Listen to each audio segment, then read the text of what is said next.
दवाखड़ी के लड़के ने कोर्ट मैरिज की थी। कल वो अपने घर सामान लेने आया जिसपे इसके ससुराल वालों ने उनके घर पे हमला कर दिया, जहाँ दोनों फरीकों की लड़ाई शुरू हो गई। जिसपे मोहसिन नामी शख्स जिसका घर था, इसने 15 पे कॉल की जिसपे चौकी दवाखड़ी के जवान इसको ही उठा के ले गए। 3 दिन से थाने में बंद है। जिसपे मीडिया ग्रुप दवाखड़ी की टीम अमीर सफदर चौकी इंचार्ज से मिली। अमीर सफदर ने यह दहानी दिलाई कि आप 4 बजे आ जाए, मैं पार्टी को बुलाता हूँ। जिसपे हमारी टीम मजरूफ पार्टी को लेकर चौकी आ गए।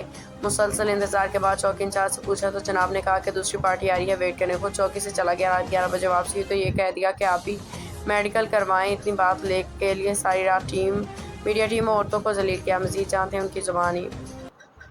मेरा मोहसिन खान रजामंदी ਨਾਲ ਨਿਕਾਹ ਹੋਇਆ ਵਾ। ਸਾਡੇ ਬਿਆਨ ਹੋ ਗਿਆ, ਦਫਾ 64 ਤੇ ਬਿਆਨ ਵੀ ਹੋ ਗਿਆ। ਆ ਮੇਰੇ ਕੋਲ ਕਾਗਜ਼ ਆ। ਅਸੀਂ ਕੱਲ ਆਪਣੇ ਘਰ ਗਏ ਆ, ਦਰਵਾਜ਼ਾ ਖੜਕਿਆ ਵਾ, ਮੈਂ ਦਰਵਾਜ਼ਾ ਖੋਲਿਆ, ਪਿੱਛੇ ਮੋਹਸਨ ਆ ਗਿਆ ਵਾ। ਦਰਵਾਜ਼ਾ ਜਿਸ ਵੇਲੇ ਖੋਲਿਆ ਵਾ, ਅੱਗੇ ਮੇਰੇ ਮਾਂ-ਬਾਪ ਸੀਗੇ, ਨਾ ਗੈਰ ਮਾਲੂਮ ਲੋਕ ਵੀ ਸੀ ਉਹਦੇ ਨਾਲ। ਉਹਨਾਂ ਨੇ ਮੋਹਸਨ ਨੂੰ ਬਾਹਰ ਖਿੱਚ ਲਿਆ ਵਾ, ਸਾਨੂੰ ਸਾਰਿਆਂ ਨੂੰ ਬਾਹਰ ਖਿੱਚ ਲਿਆ ਵਾ।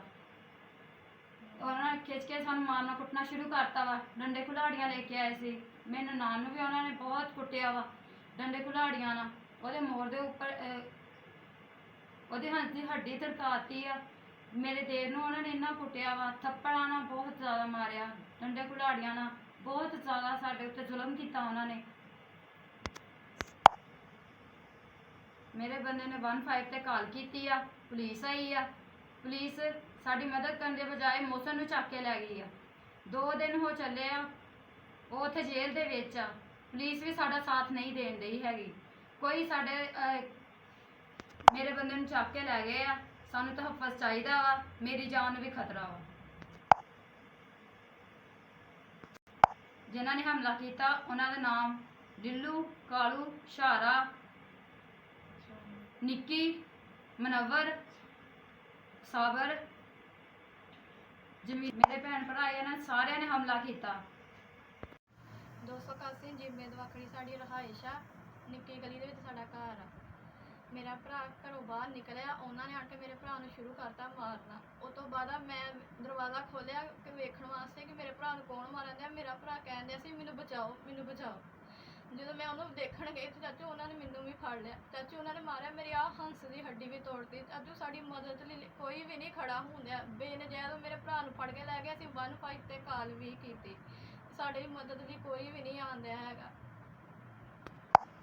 ਉਲਟਾ ਉਹ ਮੇਰੇ ਹੀ ਭਰਾ ਨੂੰ ਲੈ ਗਿਆ, ਸਾਨੂੰ ਘਰ ਆਣ ਕੇ ਮਾਰਿਆ ਉਹਨਾਂ ਨੇ।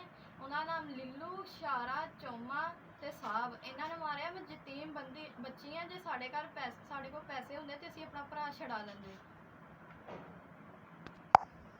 ਜਮੀਲਾ, ਮੁਕੱਦਸ ਤੇ ਨਾਜ਼ੀਆ, ਇਹਨਾਂ ਨੇ ਆਪਣੇ ਸਿਰ ਖੁਦ ਹੀ ਪਾੜੇ ਤੇ ਨਾਮ ਸਾਡਾ ਲਾਤਾ।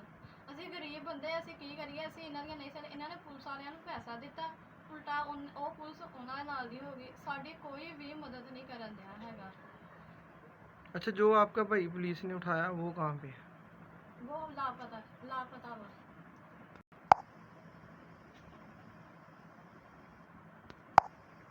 ਅੱਜ 2 ਦਿਨ ਹੋ ਗਿਆ ਪੁਲਿਸ ਨੇ ਮੇਰੇ ਭਰਾ ਨੂੰ ਫੜਿਆ ਹੋਇਆ ਵਾ ਤੇ ਉਹ ਲਾਪਤਾ ਵਾ। ਸਾਨੂੰ ਨਹੀਂ ਪਤਾ ਉਹ ਕਿੱਥੇ ਆ।